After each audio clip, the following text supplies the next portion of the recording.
वह देखना था वैदिक धर्म। वैदिक धर्म यह हम लोगों को देखना। और वैदिक धर्म देखो बहुत महत्वपूर्ण भी है, बहुत इम्पोर्टेंट। अगर आप देखोगे तो वैदिक धर्म पर हम लोग देखें तो यहाँ पे वैदिक धर्म पे प्रश्न पूछा है, और इस बार देखो प्रश्न पूछने की संभावना है ज़्यादा, क्योंकि 2019 में इस पर क्वेश्चन आया नहीं था। 2019 में इस पर क्वेश्चन नहीं आया। 2020 में इस पर प्रश्न एक पूछा था। यहाँ पे हम लोग देख रहे हैं कि 2019 में धर्म पे प्रश्न नहीं है, 20 में क्वेश्चन आया, 21 में प्रश्न आया है, और 22 में भी प्रश्न आया, 23 में नहीं आया है। 24 में पूछने की संभावना यहाँ से ज़्यादा है वैदिक धर्म। अब जैसे कुछ प्रश्नों का ही मैं थोड़ा पहले उल्लेख कर दूं, चर्चा कर दूं, तो एक प्रश्न आपको आया है 2020 में, और यह प्रश्न है कि ऋग्वेद, प्रश्न को थोड़ा सा समझना, ऋग्वेद में उल्लिखित धर्म के स्वरूप और देवताओं के वर्गीकरण पर प्रकाश डाले। ऋग्वेद में उल्लेखित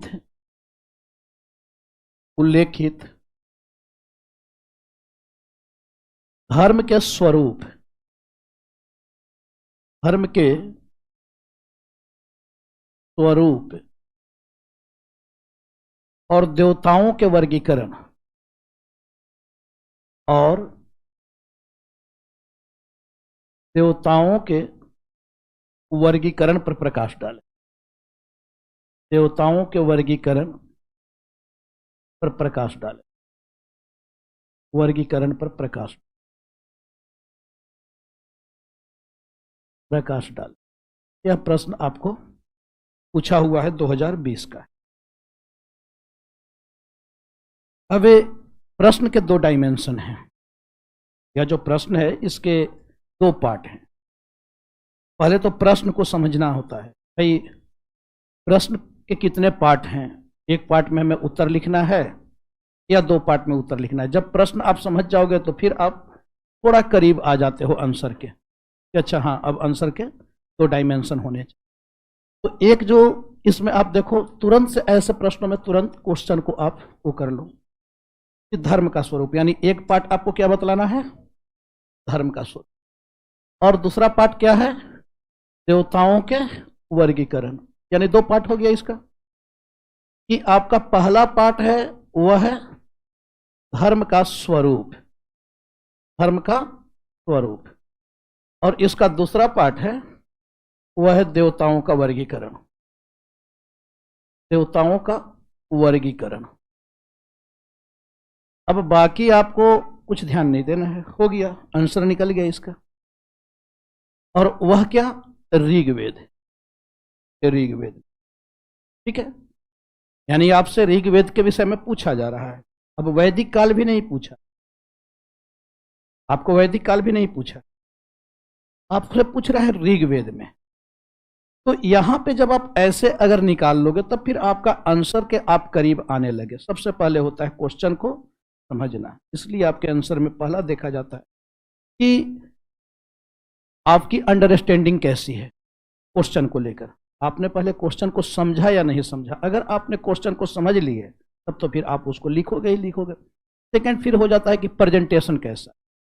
पहला होता है अंडरस्टैंडिंग, कि आपको प्रश्न की समझ है या नहीं है।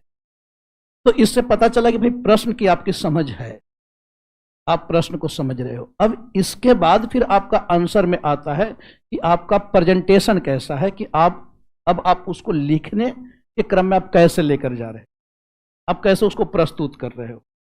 फिर तीसरा इसमें आ जाता है कि आपका प्रेजेंटेशन के साथ साथ इसमें फिर आ जाता है कि भाई आपका लैंग्वेज इसमें कैसी है। फिर आपको भाषा का देखा जाता है कि आपने कैसी भाषा का इस्तेमाल किया है। फिर फोर्थ आ जाता है कि कंटेस्ट की समझ, संदर्भ की समझ है या नहीं है। आपने प्रश्न को तो समझा, लेकिन इसके अंदर के संदर्भों की समझ है कि भाई आप धर्म के स्वरूप उसको आप क्लियरिफाई कर पा रहे हो या नहीं। देवताओं का क्लासिफिकेशन जो पूछा जा रहा है उसको आप पूरी तरीके से स्पष्टता के साथ लिख पा रहे हो या नहीं। फिर आपका इसमें चौथा आ जाता है कि आपका फैक्ट सपोर्ट कैसा है। फैक्ट सपोर्ट, क्या आप इसमें कुछ फैक्ट्स दे रहे हैं या नहीं दे रहे हैं। अब जब इतने डायमेंशन पर लिखोगे तब जाकर आंसर में मार्क्स फिर आपका मिलता है। यानी आपका अंडरस्टैंडिंग, प्रेजेंटेशन, कंटेस्ट की समझ, इसके साथ साथ फिर आपका लैंग्वेज और फिर आपका फैक्ट सपोर्ट और फिर लास्ट में कंक्लूजन आपने सही से ओवरऑल दिया या नहीं, ये तो लास्ट की चीज। तब इन सब के आधार पे आपके मार्क्स मिलते हैं। उन सब के मार्क्स होता है, किसी का 1 मार्क्स होगा, किसी का 2 होगा, किसी का 50% होगा जो प्रश्न का जो मार्क्स है, किसी का 20% होगा, किसी का 10% होगा, उसके अकॉर्डिंग फिर आपका मार्क्स मिलता है। तो जब सारे डायमेंशन को आप लेकर चलोगे तब आपको मार्क्स 6 नंबर, 7 नंबर, 10 नंबर में 4 नंबर, 2 नंबर, उस आधार पर फिर आपको मिलता है कि भाई क्या परसेंटेज, उसके अकॉर्डिंग आपको क्या मार्क्स। अब उस पैमाना पर तो मैं चेक ही नहीं कर रहा हूँ, उस पैमाना पे चेक करूँ तो पता चला कल से क्लास आधी हो जाएगी, है ना, क्योंकि अभी वो नहीं है आपके अंदर, धीरे धीरे लेकिन उसी को विकसित। लेकिन फिर भी मैं बहुत हार्ड चेक किया हूँ आप लोगों का आंसर, मैं काफ़ी फिर भी हार्ड चेक किया हूँ, फिर भी मैं हार्ड चेक कर रहा हूँ कि एक आदत नहीं, मुझे वो सहलाना नहीं है जबरदस्ती कह रहे बहुत अच्छा बहुत अच्छा। क्यों भाई अच्छा, मेरा बच्चा होता तो मैं भी वैसे कहता क्या कि नहीं नहीं बहुत अच्छा करते रहो करते रहो। तो वो काम नहीं करना है, क्योंकि आप भी किसी के बच्चे हो, आप भी किसी के फ्यूचर हो, आप भी किसी के सपने हो, आपके भी अपने सपने। तो यहाँ पे सब कुछ समाप्त हो जाएगा अगर उस तरीके से मैं आपके साथ करने लगा, ठीक है। तो यहाँ पे हम लोग को 2-3 चीजों को पहले, अब जैसे इसी में आप देखो तो इसमें धर्म का स्वरूप तो आपको पहले आप क्या बतलाओगे, इंट्रोडक्शन के साथ में आप बतला दोगे कि भाई धर्म का स्वरूप कैसा है वैदिक धर्म का। तो आप देख रहे हो कि धर्म का जो स्वरूप है वह प्रकृतिवादी है, अलौकिकवादी स्वरूप है। वैदिक आर्य जो है जीवन के गुण गाते हैं, जीवन के गुण गा रहे हैं, वे पीछे याद नहीं रखते हैं, आगे के जीवन को जीना जानते हैं, यानी जीवन के गीत को गाते हैं। उनको किसी चीज की चिंता नहीं है पीछे की चीजों की। एक तो पहले हम लोगों ने देखा कि धर्म का स्वरूप, नेचर कैसा है धर्म का। तो धर्म का स्वरूप है कि भाई वह प्रकृतिवादी है, प्रकृतिवादी है। धर्म का उद्भव ही कैसे हो रहा है, वह भौतिकवादी स्वरूप को ग्रहण किए। तो पहले तो आपने बताया कि धर्म का स्वरूप जो है वह भौतिकवादी है, और भौतिकता बहुत सीमित है, क्योंकि आर्य कबीले हैं, और एक कबीलों की क्या भौतिकता होगी, किस चीज की चिंता होगी। तो उनकी चिंता सिर्फ 2 ही है कि संतान में वृद्धि हो और पशुओं की संख्या में वृद्धि, यही होगी ना उनकी चिंता। तो उनकी भौतिकता क्या है, हम ईश्वर के समक्ष किस लिए जाते हैं, हम ईश्वर के समक्ष उन्हीं भौतिक पदार्थों के लिए तो जाते हैं, उन्हीं हम मांगों की तो लिस्ट सौंपते हैं ईश्वर को कि भाई ये हमारा है। हम आज के समय के अनुसार ईश्वर के समक्ष पहुंचते हैं। कोई रोगी है तो उसकी चिंता क्या होगी, रोग से मुक्त हो जाए।